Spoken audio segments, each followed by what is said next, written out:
Today, we're talking about how to build relationships through networking. And I have 6 tips for you today. I do a lot of networking. And when I think about networking, networking, I would say as a word has gotten a bit of a bad rap. So, specifically, oftentimes, I don't know what it conjures up for you, but a lot of people, it conjures up this sort of transactional thing or this anxiety ridden thing where we walk into an event and feel uncomfortable. There can be a lot of different things. And so I want to help all of us reframe that to think a networking event is simply an opportunity to have a conversation one at a time with people in the room. And you never know what new friends or what new people or what new possibilities could emerge from those conversations. So I would suggest that as you're listening to this today, that you think about it through that lens.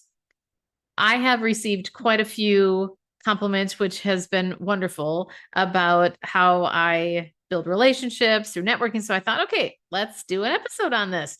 First of all, I don't expect that you're going to do this, but I will tell you last October 2025, I partnered with a wonderful women's organization called Athena Alliance to host an event at my house.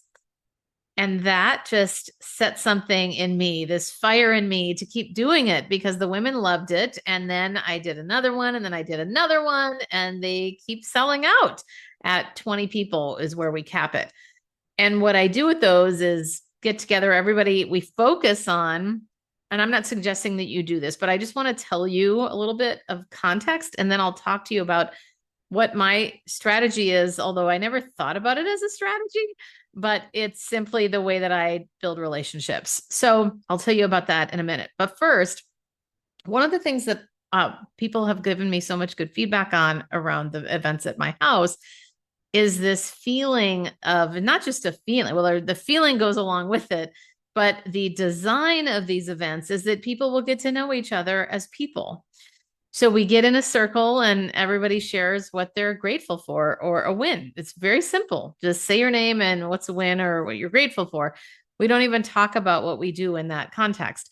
Then I get them into pairs and we rotate every 6 minutes. So it's really, really fun. And I give them a set of questions. There's actually 30 questions that they could pick from. And most of them are not business related. So they're categorized in different areas like travel, etc., and passions and that kind of thing. And then we come together at a circle, in a circle again, and talk about what we got out of it, what new connections were made, anything anybody wants to share. And then we do an ask and an offer. So if anybody wants to ask for something that they need, and anybody that would like to offer something, whether it is for free or paid. And what I love, first of all, my husband is so gracious. He stands in the driveway and welcomes everybody and helps them know where to park, which is awesome.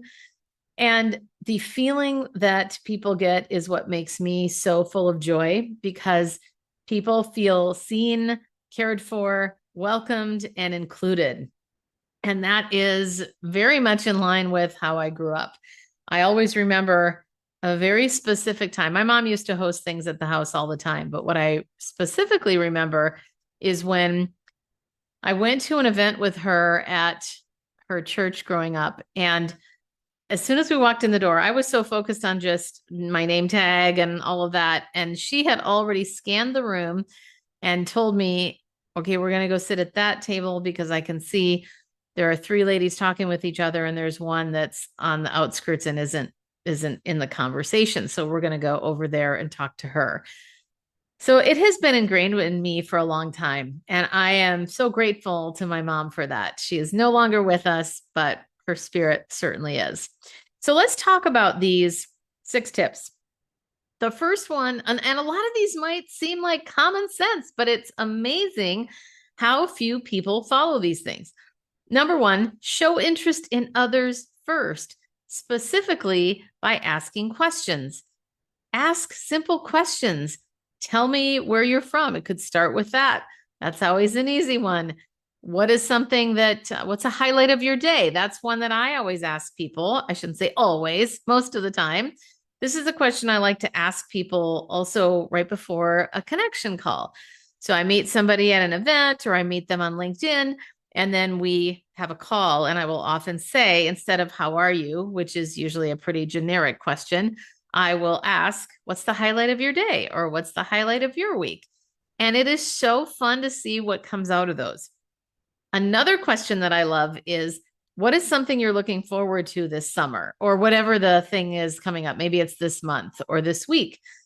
That is also a wonderful way to put somebody in that positive mindset of future amazing events. So that's number one. And I would add to this, be curious. So often we are nervous, we're fixated on ourselves, whether we feel comfortable there or not.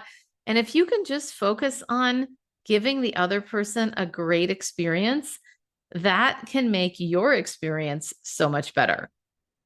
Number two, be of service. I cannot support this, or I cannot say this one enough. I will tell you, people respond to this so well. I will ask them some version of, hey, what are you looking for right now? I might start even before I say, what are you looking for? It would be something like, how can I support you? And, or I will say, what kind of clients are you looking for? Or what is something that you're looking for right now that I can be keeping an eye out for you? I love to make connections for people when I can. If there's somebody that I know in my network that has what you might be looking for, let me know. And that opens up the door in such a beautiful way. People are very, very, they just respond really well to it, which makes total sense because, and when you mean it, obviously you have to mean it. All of the things that I'm sharing with you here have to come from a place of desire to help, to serve, to be in the room, be a positive force in the room as well. Another thing that I do, I love to take a picture with people. So I will say, hey, do you mind if I take a picture with you? And people are always susceptible or very responsive to that. Like, oh, sure. And then we take the picture. I ask them, is that okay? Are you comfortable if I post this? Or if you're a social media person like me, or if not, then to say, I would love to send this to you. Can I get your number? And then right there, and usually what I do is I hand them my phone to put in their information. And then so they give me then what they're comfortable giving me. If they want to just give me their number, or if they give me their email and company name as well. And then here's a really important part of what I do. I screenshot that because if they put it in my name, I've learned this the hard way. Or I mean, if they put it in my contacts and then they go out of that screen, I may not even remember their last name, let alone their first name sometimes. And so screenshotting it helps me remember. The other thing that I will do, depending upon the situation, I will often just ask for their number. And then I will say, I know this is going to be funny, but I'm going to say, like, hi, John Smith, in the text to you. And then I'll say my name so you can have my first and last name. And I will have your first and last name. And I will send you the photo we took together. So it is a wonderful way to make sure that you have their contact information if, of course, you want to stay in touch with them. I don't do this with everybody. I do this with people that I've made a connection with that I think would be fun to stay connected to. And then the other thing that I would say related to the picture, it's actually a second part. If I'm really feeling fun or like we've had a really good exchange, I will say, oh my gosh, I would love to say a quick, if you don't mind, can I do a quick video? And I'll say, I would love to share you with my community. And then I'll usually say, hey, everybody. So I'll do a selfie video. Hey, everybody, this is so-and-so. We're here at such and such event and we're having a great conversation. Wish you could be here with us. Something like that. And people love that. People absolutely love that. So keep in mind, picture, obviously that's pretty easy. And then video, if you're comfortable with that as an idea. The other thing that I would suggest, number 4, is to find common ground with people. This, again, may sound very common sense, but it's simply it's just asking these questions and where could you create some connection? So for me, I might say, where are you from originally? If that feels like an appropriate question to ask, and sometimes I find out that the person is from the Midwest, and then I'll say, oh my gosh, well, I'm from Minnesota. So being mindful of what connections you could make as you're talking to people can also make a big difference. So the common ground piece, even if it's as simple as, oh my gosh, I used to live in da da da da. And I think about this a lot. Well, for me, I'm always looking for ways to connect the dots with people and also to help people. So when you can start being in that mindset, it just makes life a lot easier for sure. And then number 6, let's see, what did I think I guess I technically have 5 tips. So I'll come up with a bonus one for you. But specifically ask them, and this could be after, but you've got to do it pretty quickly. I would do it within the next 24 hours. But sometimes at the actual event, I will ask them if they are interested in setting up a call together so I can learn more about them. And this is one that sometimes people feel uncomfortable doing, but I figure why not? But you're asking if they're interested. You're not saying, here's my website. That's like somebody throwing a business card in your face.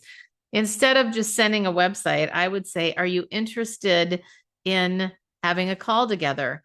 And then are you open to setting that up today? We can pull our calendars out since we're both here. So that is a wonderful way to do it. The other thing that you could do is after the event, then say, are you open to, or something like, I don't mean to be hemming and hawing, but it's keep in mind a couple of things. Either are you open to or are you willing to? Could be 2 interchangeable phrases to ask people something versus do you want to, would you like to? It creates more of I don't know all the psychology of it, but this is something that I learned from my coach, Susan Glusica, around asking, are you open? Are you interested? And then when you do that, it takes the pressure off. So you're not just saying, here's my website, or I'll send you this. People do that all the time. But I would definitely recommend, instead of saying it that way, that you ask for permission, because then they're going to feel like they have agency. They're going to feel more cared for, and not that you're pushing something down their throat. And let's face it, if we're really coming from a place of being of service, then that is going to show, that they're going to feel that. So let's recap this. Show interest, number 1, by asking questions, be curious.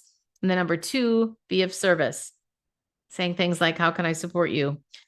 3, take a picture with them. 4, find common ground. And then 5, ask if they want to connect or call after. And then 6, what is the bonus? The bonus is that I would say, for anybody that you meet, make sure that you follow up afterward. So I know I already mentioned that in so many words, but you might have maybe 10 people that you connected with, maybe 3 you took a picture with that you felt really connected with. But make sure afterward that you follow up and say, hey, it was so great to meet you at such and such event. Are you open to scheduling a call? Or if you don't want to schedule a call with them, then you could still say, it was wonderful to meet you. I look forward to seeing you at the next event. And then the other thing I would say is make sure that you find these people on LinkedIn or Instagram. So if you don't have access to their phone number or their email, find them on LinkedIn or Instagram or perhaps Facebook, and then write them a message there. These different ways will help you to stay in touch with them and keep you top of mind as well.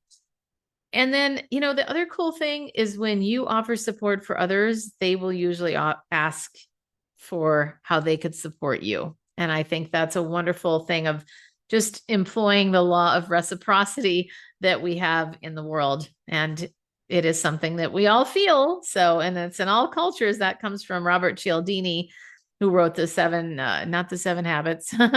He wrote the book Influence, the science of or the psychology of persuasion. So those are my tips for you today. As a reminder, it would be so great if you could tag me with a review if you like the podcast, if you're getting value out of this. And I love to see who's listening, who's watching. And then as well, it brings more people to be able to hear this message, because I want every woman to command the room that she is in. So may that also be you. And for the men allies watching, thank you, thank you, thank you, or listening. If you loved today's episode, please subscribe and leave a review. It helps other people find the podcast faster, and it certainly helps me. Remember, you too can stand out with unshakable confidence.